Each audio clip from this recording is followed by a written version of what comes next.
இவன் அவங்க அண்ணியை கொலைப்படுறதுக்கு திட்டம் போட்டான். உங்க ஃபேவரட் சீரியல்ஸ் இனி டிவிக்கு முன்பே சன் நெக்ஸ்ட் ஆப்ல டவுன்லோட் பண்ணி சப்ஸ்கிரைப் பண்ணுங்க.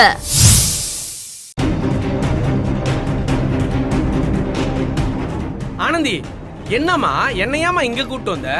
அது என்னன்னு பாருங்க.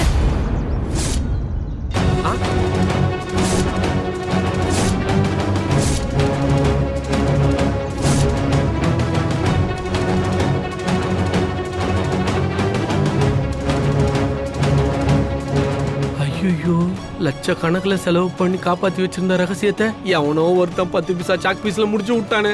இதை எப்படிடா சமாளிப்ப? முத்தண்ணே, கல்யாணம் உனக்கும் ஜெயந்தி அக்காவுக்குமா இல்ல எனக்கும் அன்புக்குமா?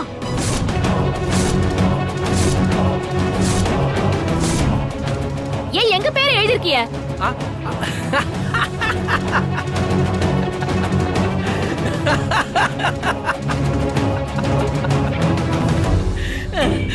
அண்ணே, இப்ப எதுக்குன்னே சிரிக்கிற? பின்ன சிரிக்காம என்னமா பண்ண சொல்ற? இதுக்கா நீ இப்படி டென்ஷன் ஆன? நான் கூட என்னமோ ஏதோ நினைச்சு பயந்துட்டேன். இதுக்கு கோவப்படாம வேற எதுக்கு கோவப்பட சொல்றிய? இரு இரு இரு இரு, உன் கோவம் நியாயமானதுதான். அதுக்கு முன்னாடி இதை எழுதுனது யாருன்னு சொல்லு. வேற யாரு? நான் தான். ஓ, சார் தானா? ஆனந்தி, ஒரு நிமிஷம். உன் மொத்த கேள்விக்கும் இப்ப பதில் கிடைச்சிரும். சார், கொஞ்சம் முன்னாடி வாங்க சார். எஸ். நீங்க தான் இதை எழுதுனதா? அப்சல்யூட்லி. என்ன தவிர வேற யாரும் இது மாதிரி எழுத முடியாது. ஓஹோ. இங்க நடக்கிற கல்யாணத்துல மாப்பிள்ளை பொண்ணு யாருன்னு தெரியுமா?